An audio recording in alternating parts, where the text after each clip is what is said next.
We're laughing so we don't cry. Nothing in life is truly free. There's a lot of stress not having insurance. Of just me as a woman, how I feel in the States. There's good and bad people everywhere.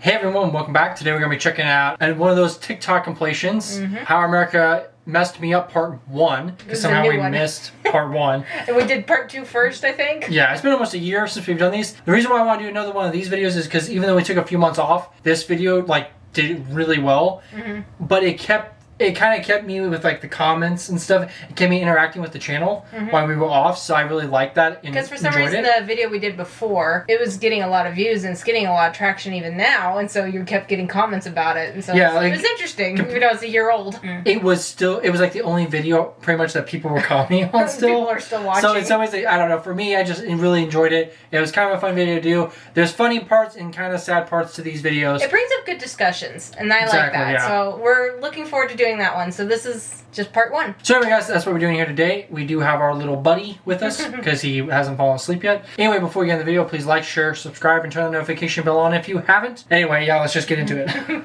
Is one time that made you realize that America really messed you up? I'll go first. I live in Warsaw, Poland now, but I always stay in touch with what's happening in the US, and I happened to hear about that Las Vegas shooting when someone opened fire on a bunch of concert goers. And it was very tragic news, but that day I also went to the movies, so I was already in a kind of weird mental state. And when I left the movies, I got on the tram again in Warsaw, and I saw this guy kind of being sketchy and acting weird in the last seat. And I kept eyeing him the whole time, and he had his jacket open and he was holding something inside. He was hiding it. And I thought, my first American thought was, it's a gun or a knife or some kind of weapon, and I need to move away as soon as possible. So I kept looking at him the whole ride, and then he takes it out, and it was a beer can. He was sipping it and hiding it during the tram ride. That's what happens in Poland. Not guns, not knives. And I started crying and laughing at the same time because that's when I realized, wow, that's messed up. It's really sad as she mentioned that. I had totally forgotten about the Las Vegas shooting. Same. I was like, and as soon as she mentioned it, I was like, oh, that's right, that happened. And oh, that's right, it was just a couple years ago. Yeah, it wasn't that long ago, but it's been... But we've had so many. Yeah. And guys, you know my take. I've talked about so many times. It happens. I mean, it sucks. So I've been living in Spain for the last 2 years, and a little over a year ago, I was uninsured. I didn't have health insurance for about 2 months, and unbeknownst to me, in that short period of time, I got sick enough to where I needed to go to urgent care. And when I arrived, I explained to the women at the front desk that I didn't have insurance and that I would be paying for everything out of pocket, and they were aghast. They were just like, oh my god, it's going to be so expensive, you shouldn't have to pay all that amount. And I was like, look, I don't have insurance and my face is the size of a football and I can hardly open my mouth. I clearly need to see a doctor. And the total for my urgent care visit, along with 8 weeks of antibiotics, was €100. And that was expensive to them. And I was, in my brain, prepared to spend 6-7 times that amount for that one visit and for that one round of medicine. Wow. When I was in high school. Okay, I went to the emergency room here. I don't have insurance. And it was a similar thing. I had an allergic reaction. My face swelled up. It was on fire. I go in. They give me, it was like a week's worth of, not even antibiotics, but of steroids to help the swelling go down. It was $500. And that was just 1 week and one short visit at the ER. Again, I feel like we've talked enough times in several different videos, like our stances, our opinions. I would love to have like a universal health care or basic universal health care in the U.S. Just a bit cheaper. Absolutely. Like we just actually talked about it in my econ class. And like, how can we say like we're the richest nation on earth and all this stuff, but it's like... because we charge everyone for all their medical But we don't have a basic... We're laughing, but it's not like...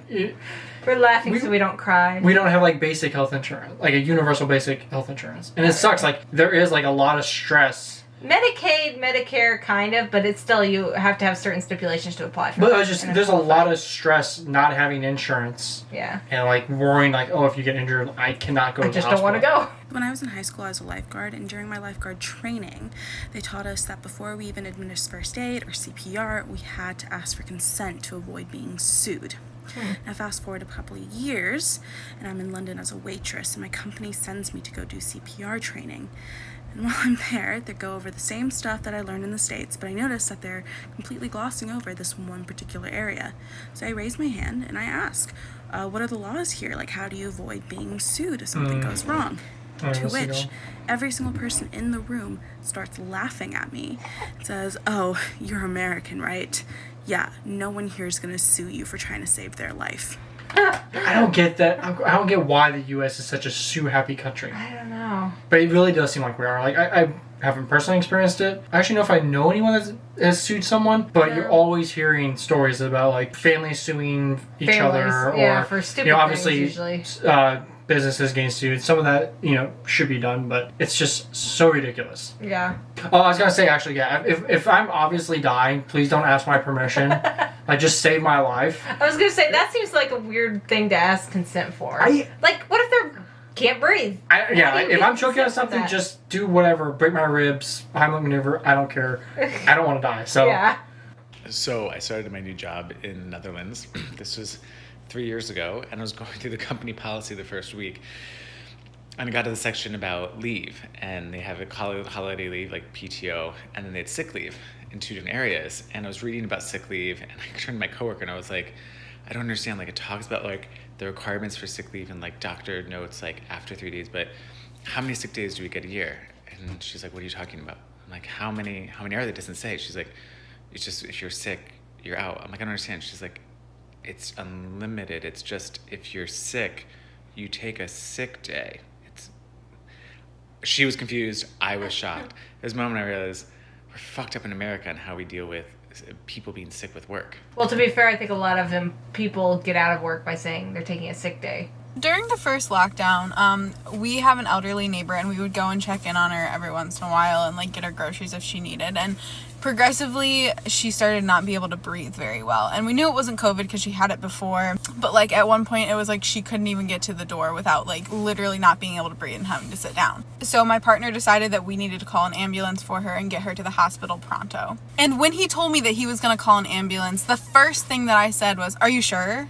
Can she afford an ambulance? Like we could just drive her." And it wasn't until my partner looked at me like, and that it clicked that, oh, that's not a worry here. And then I went upstairs and cried because it really smacked me in the face that as Americans, we are conditioned to not worry about someone's health first, but to worry about whether or not they can financially afford to see a doctor. Yeah, that's the one thing that I really don't like. It's like, there's been multiple times where I've been afraid to go to the doctor because it's just like, can I deal with this without going to the doctor? I don't want to have to go to the doctor if I don't need to. That's another thing we talked about econ is you potentially save more money with preventative care than like waiting for people to come in with major injuries and stuff. Yeah, it sucks. I think like an airlift is like over $100,000 to be airlifted.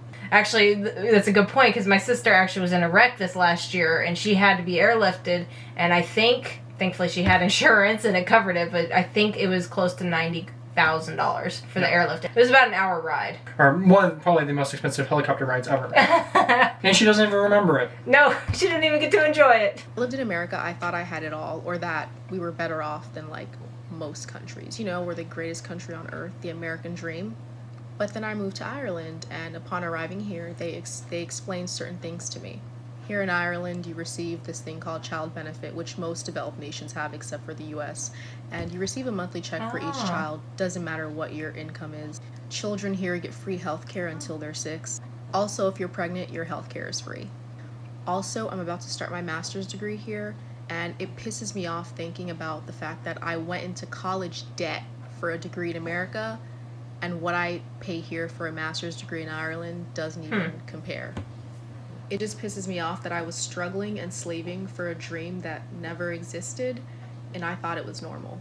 That's interesting because I didn't think about, like, I know some places have free education and stuff like that, but the fact that it's just that much cheaper for college. Oh, yeah. Even other countries, even if they're not, like, completely free, it's reasonable. Yeah, it's a lot more reasonable. It was just kind of interesting because the American dream, living the American dream, was like, you know what? That kind of dream, if education is what you're after, is a lot easier to obtain overseas. Well, our education used to be... It was always expensive, I'm pretty sure. No, our education used to be affordable up until I think I became more of a business than an education institution. So in the U.S., I regularly get pneumonia. Sometimes I get like pneumonia and bronchitis, but pretty much all, like clockwork, I get it.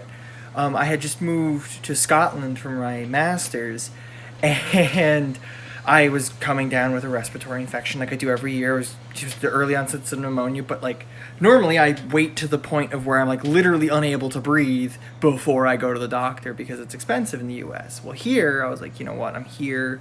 I paid for the NHS. Let me go get it. Saw a doctor, gave me a prescription. I went to the pharmacy to pick up my medication, something that I literally would not be able to afford with my minimum wage job and being a full-time student. They gave it to me for free because it was necessary, and I almost cried in the pharmacy. Wow. Like tears were welling in my eyes. I will just say, just because I know people are saying in the comments, it's not technically free. It is paid for, like the Scottish taxpayers, and I think it might be subsidized by England. I don't actually know for sure, but nothing in life is truly free. But still, it's just nothing directly. It is a social service that is being provided that I think has a. I'm sure many people agree that has a net benefit to society. So I don't live abroad anymore, but for half of 2018, I lived in Germany, and I have so many stories.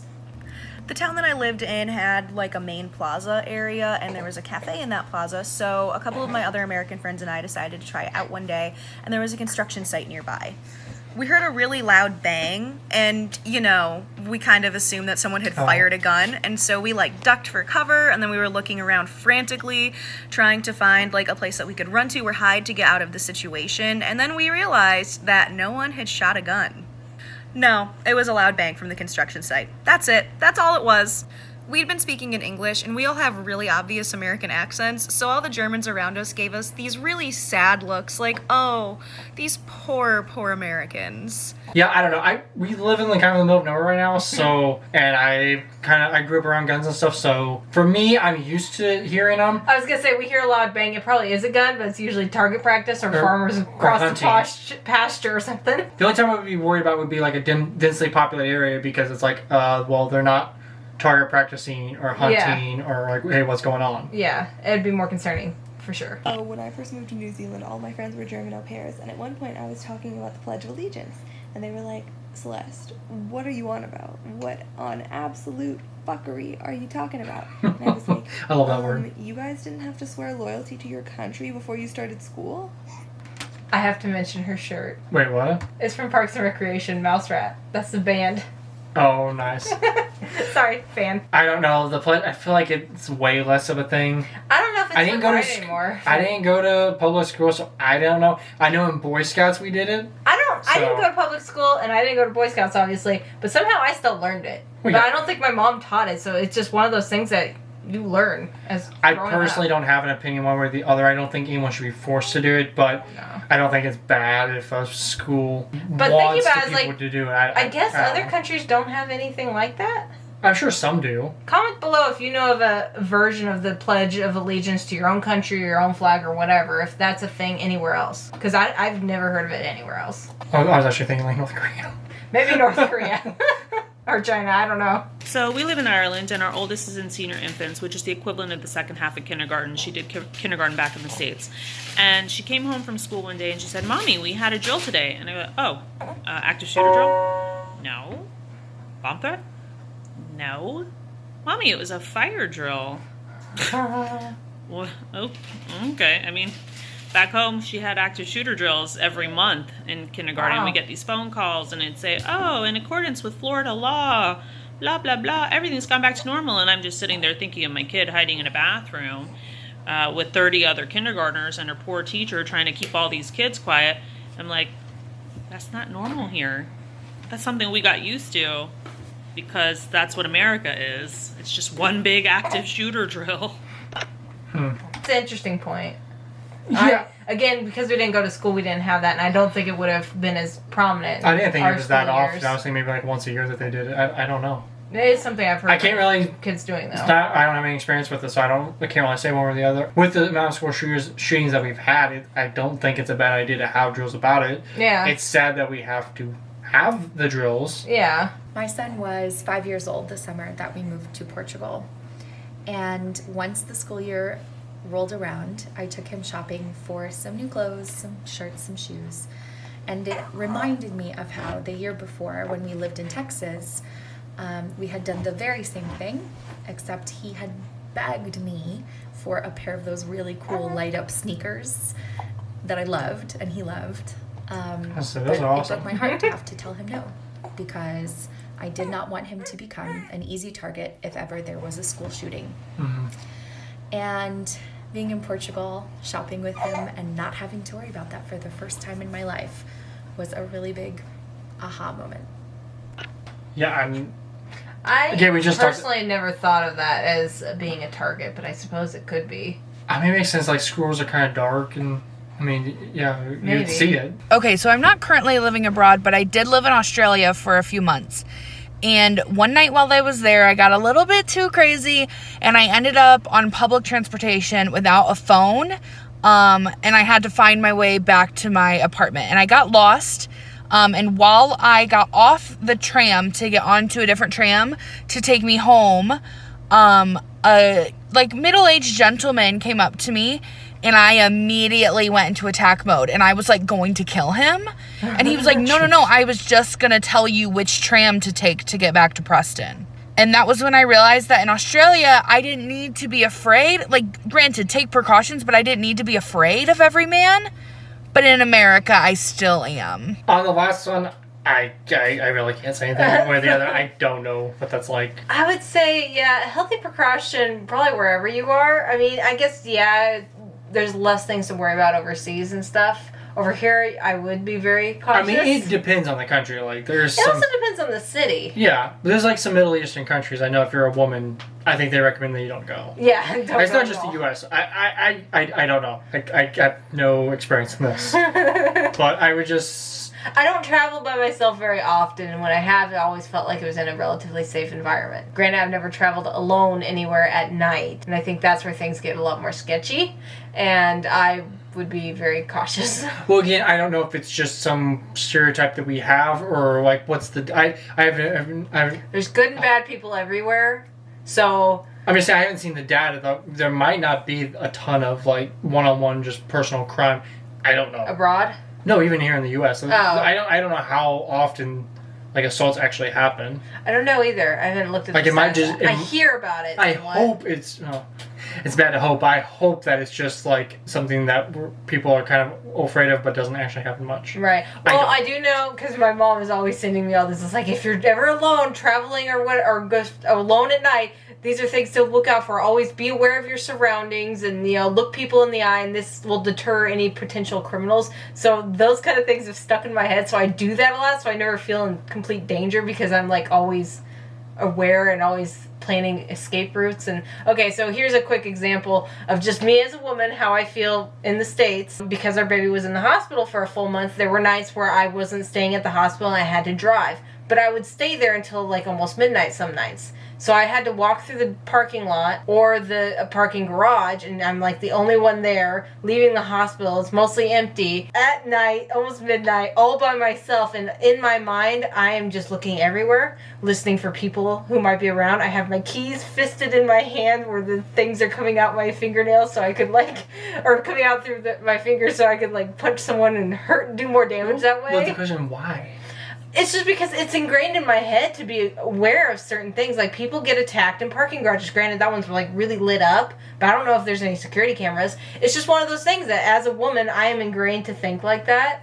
And I didn't feel safe. And another thing, when I got in my car, I looked around and made sure no one else was hiding in my car. And I immediately locked the door as soon as I got in. I think that's... I'm not saying anything about your concern, but that, I feel like it's from the movies, like someone being in the back, breaking in. And... No, it is a thing, though. I have heard it happens. And if there's a big van parked next to your car, enter from the other side, or little things like that. So all these things were playing in my head. Anyway, again, that's not my realm. I have no idea. But I do know that at least America-wise is definitely not considered one of the safest countries. No. And I have been, I know in Iceland, I felt absolutely, I did feel like there was something different about just walking around. I can see that. I felt really safe in Edinburgh, too, when I was walking around. I had a whole day to myself. Granted, it wasn't at night. I'm always a little creeped out at night. But yeah, during the day, it was just, I felt pretty safe wherever we went in England and the UK. Anyway, guys, we're gonna wrap it up there. These are definitely interesting. They bring up a lot of interesting topics, so I do enjoy these. Definitely comment down below what you thought. If you guys agree with us or disagree, or if we brought something new that you guys weren't aware of. And be sure to bring up any more videos that you have that would develop these kind of conversations and topics. We were very interested in knowing. And check out our Discord. That's a great place to post videos so we can look them up really easily. Anyway, guys, thank you so much. As always, please be safe, take care, look after one another, and cheers.